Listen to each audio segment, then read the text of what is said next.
Hi, welcome to the Volunteer Orientation for the Community Medical Centers. You're here because you've showed interest in becoming part of our family, and no matter what task you will choose or be assigned to, there isn't a job that is not important to us. So sit back, and I hope that this presentation is both informational but also helps you prepare for your future journey with us.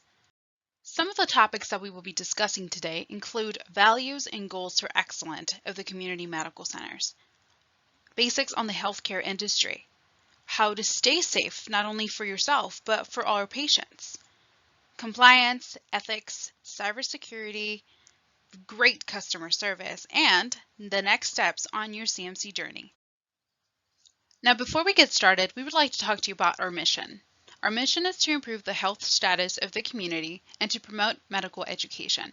Our vision is to serve the community as a provider, practice location, and employer of choice, establishing community medical centers as a leader in clinical excellence, technological innovation, quality service, superb facilities, and compassionate care. Here's a quick visual of where our community medical centers are located in the Fresno-Clovis area.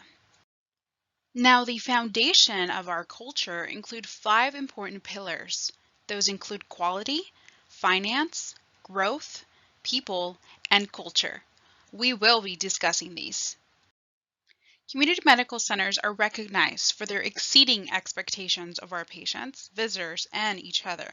We treat each other like customers, provide excellent service every single time, and we make sure that we not only smile and ask what our patients need, but that we truly connect with them and their families to make them feel right at home. For community medical centers, it is crucial that our volunteers and employees have cultural competence, which is the ability to understand, appreciate, and interact with people from cultures or belief systems different from our own. Here in the Fresno-San Joaquin Valley area, the diversity is significant. There's people of different races, different classes, ethnicities, languages, socioeconomic statuses, religious affiliations, educational levels, and gender identities. That's why it is so important to have a high level of understanding, appreciation, and responsiveness to the unique characteristics of our patients, of their families, of our own physicians, colleagues, and volunteers. As a locally owned and operated healthcare network, Community Medical Centers respects and celebrates the Central Valley's rich and diverse heritage. Our commitment to diversity and inclusion is a cornerstone of our patient care and work culture. All are welcome as valued members of our community, whether patient, employee, physician, student, or visitor. Absolutely, quality matters to us, especially since we care for families through all stages of lives, from tiny babies to the elderly. We're so proud of nearly 10,000 babies delivered annually, 178,000 ER visits last year, about 488 patients a day, and 56,000 hospital admissions annually. Now, before we go on to our training, it is important to remember what a mandated reporter is and to realize that even as a volunteer, you're still qualified and considered a mandated reporter. Now, what is a mandated reporter? It is a person who is required to report known or suspected abuse or neglect to a child, an elder, or a dependent adult. Now, how do we report this? Well, we can speak to our direct supervisor or CMC security. Now, why do we report? It is for the safety of our patients, but also, and more importantly, it is the law. Now, one of our pillars is growth, and to us, that is expanding access to healthcare, our expertise, and our internal capacity. Why do we want growth? Well, in order to train more healthcare professionals and physicians, to increase our market share, and to provide population health solutions. In order to give you the best experience and every patient the best experience and the most concrete answers. The people working for our community medical centers are individuals who are driven, passionate, engaging, communicative, and who strive to provide the best service possible. We have the employer of choice, and we always strive to recruit and retain the region's best people. Community Medical Centers is proud to have an excellent workforce, including doctors, nurses, technicians, security, laundry department, the kitchen department, just to name a few. It is the Valley's largest healthcare provider with 8,600 employees, over 1,500 affiliated physicians, and over 1,000 beds in 5 facilities. Our community's culture include respect, professionalism, communication, teamwork, ownership, and excellence. Additionally, community promises to always make care accessible by continuing to expand our facilities by providing interpreting services. We promise to provide advanced clinical quality by recruiting top talent. We promised to always steward our resources by being cost-conscious, worthy of philanthropy. We promise to build relationships with other hospitals to provide the best service possible. We promise to shape patient care and to care for our workforce by striving to be the employer of choice, help you grow your career here at CMC. Now let's talk about how to achieve excellence and how that leads to delivering quality outcomes that are also great. Now, it doesn't matter where you're assigned to, what your job is, as insignificant or as great as you might think of it. It is everybody's responsibility to deliver quality and patient safety, no matter where you are, no matter what you're doing, no matter how small your task is. It is so important to maintain an excellent reputation in order to deliver the best and safest service to our patients. Now, patient engagement is very important. We want to make sure that our patients, no matter what they're in for or how long their stay is at any medical center, are provided with great customer service. One of those is AIDET, AIDET, which stands for Acknowledge, Introduce, Duration, Explain, and Thank You. There's also rounding, Patient and Family Advisory Council, and simulation labs. One of our risk management strategies is to report an event using the Incident Reporting Intranet system called IRIS. It is required by regulations and policy. It supports early investigation and follow-up, and the intention is to identify system opportunities and educational needs. It is important to recognize that the purpose of this system is not to place blame, but to improve the system itself. No matter what your role is, you can make a difference by putting quality and patient safety first. One way we can continue to stay safe is by hand washing, which definitely saves lives. Now, as you know, washing your hands is the single most effective way to prevent disease. It is imperative that you also practice thorough hand washing because remember, clean hands, clean community. Now let's look at some scenarios that will help us determine whether a situation or an environment is safe. Here are a few numbers in our directory that you will want to consider when we have these types of emergencies. For security response, you dial 13. For poison control, you dial 14. For HCIN language line, which is interpreting, you dial 15. All code announcements, you dial 18. And all other emergencies, you dial 911. Now let's go over the codes. Code red means that there is a fire in the building. In this case, we need to race, but not race as in compete with others. Race as in R, rescue anyone in danger, A, alert others, C, contain fire and smoke, and E, extinguish fire. Only if safe, use pass. It is very important that you know how to use a fire extinguisher in case of a fire. We use the method of pass. First, pull the pin out of the handle. A, aim the spout to the bottom of the fire. S, squeeze handle to activate. And S, sweep gently back and forth. Empty extinguisher to prevent flare-up. Now let's talk about this picture. What's wrong with it? Yes, the bed is in the way of getting access to the fire extinguisher. In an emergency, it can become difficult to move the bed or clear things out. Make sure nothing is ever blocking emergency equipment, or in this case, the fire extinguisher. Now this is another mistake. In case of an emergency, this hallway should always be clean and free of clutter. That means that this hallway is not following protocol. If someone is in a hurry and is not paying attention, they can injure themselves. Remember, our safety is everyone's commitment. Now, this is a hospital, right? We need certain equipment accessible to us. So, what is allowed in corridors? Well, one of them is crash carts, because they're always in use. Isolation carts, when patient is in an isolation room. Linen and housekeeping carts, while actively in use. And computer workstation on wheels, while nurses are using for charting. Code Blue. If you hear this code, you want to make sure that you stay clear of any personnel that are rushing to a scene. You want to help create a clear path for responders and direct patients and visitors away from a scene. Well, what does this code blue mean? Code blue alerts staff to a medical or CPR emergency with an adult. Responders will rush with equipment that is dangerous, so please move to the side and maintain a safe area. Code white means that there's a pediatric emergency. Pediatric has to do with children. If you hear this code, dial 18 on hospital phone immediately and state your location. Neonate is an infant less than 28 days old, and pediatric is a child of 8 years or younger and less than 77 pounds. Code pink.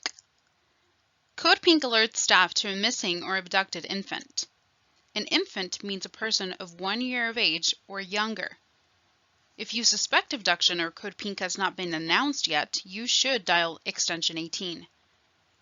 After the code has been announced, you should watch for suspicious behaviors, report observations to security immediately, and route people carrying infants to an exit with a security officer present. Now let's talk about code purple.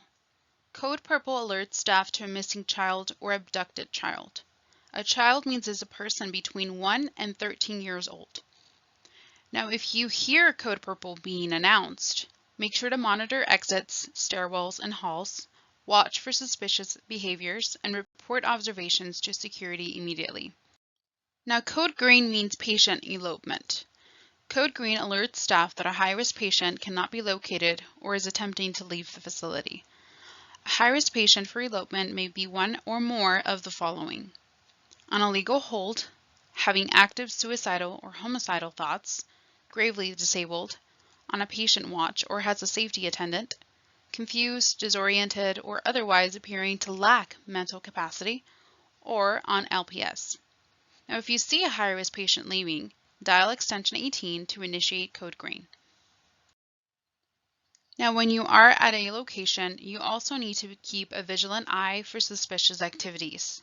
As you can see, these situations or objects are concerning. Anything that might look explosive, dangerous, or out of the ordinary, bring attention to it. Now, code yellow alerts staff to a bomb threat. If you hear this, immediately search the area for anything suspicious, include common areas near your department, contact security with results, turn off radios and cellular phones, and do not turn light switches on and off when searching. Code gray alerts staff to a situation that is or may become physically threatening. In this case, make sure to be aware of the person's extremities, if they're carrying something that can hurt you, for example, and make sure not to put them between you and your exit point. Also, call security. Now, code gray and code silver are not the same thing. Make sure to know the difference. Code silver is when there is a person with a weapon or in a hostage situation. If you encounter a person who is carrying a weapon, hide or evacuate if possible. Dial 18 as soon as it is safe to do so. Getting into a physical confrontation with the perpetrator is the last option.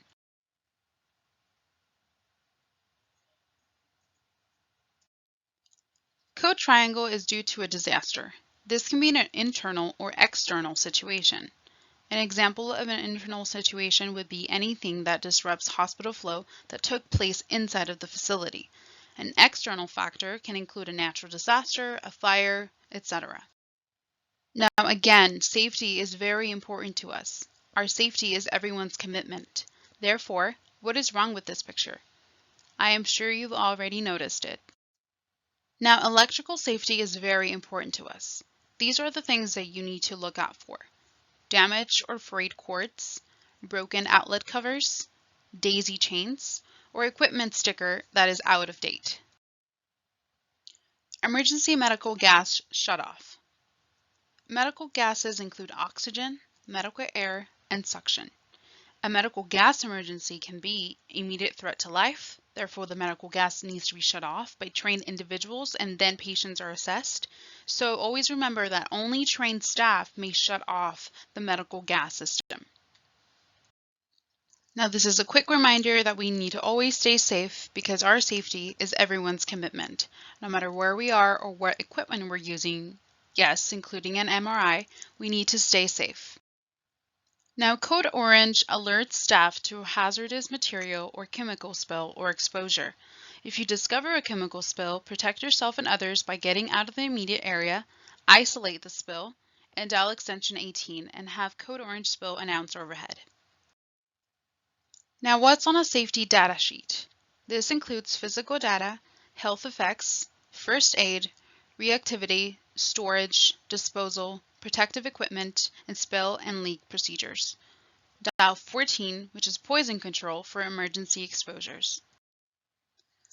Now our safety is our commitment. Therefore, PPE or personal protective equipment is crucial. That includes safety goggles, face shields, and gloves, to name a few. These are used, for example, when staff is handling chemicals that could splash in their eyes or in their face.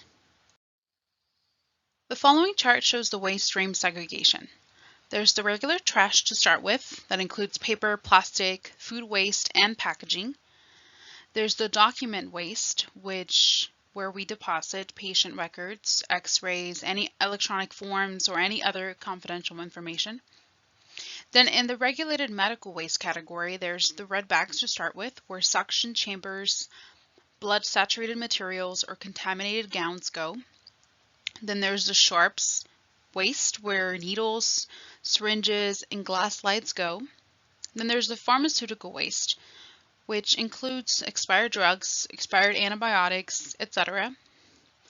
Then there's the chemo soft waste, which includes gowns, masks, gloves, and other chemo sharps waste, which includes syringes, needles, IVs, and finally, there is a hazardous waste, where batteries, reactive, ignitable, or corrosive drugs, and other dangerous drugs go. Now what happens if you get injured on the job? If this happens, you must notify a manager in the unit you are currently in and have them fill out an employee's occupational injury illness report. You will have to describe what happened. That includes when, where, and what you were doing when injured. You need to notify the unit manager immediately, and you need to submit the report to employee health within 24 hours. Now let's talk about ethics, the code of conduct, and corporate ethics and compliance program.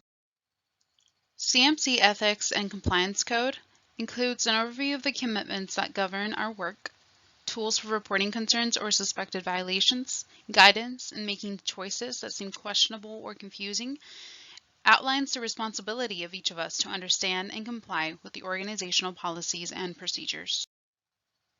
Now, what is compliance? In its basic form, compliance means doing the right thing. A culture that promotes prevention, detection, and resolution.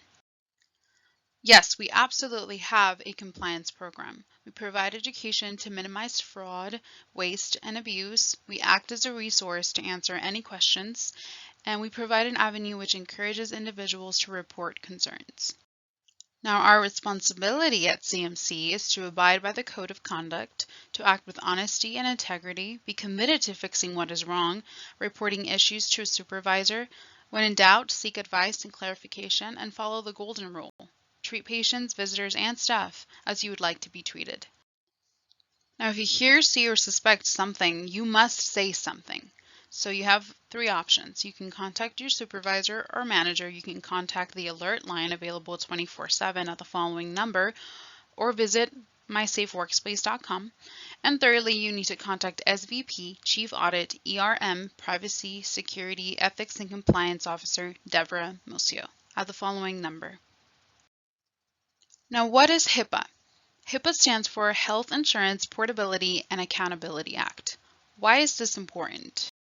Patient information must be protected from unauthorized access, use, and disclosure. That includes patient information CMC creates, as well as information that is received from other healthcare providers.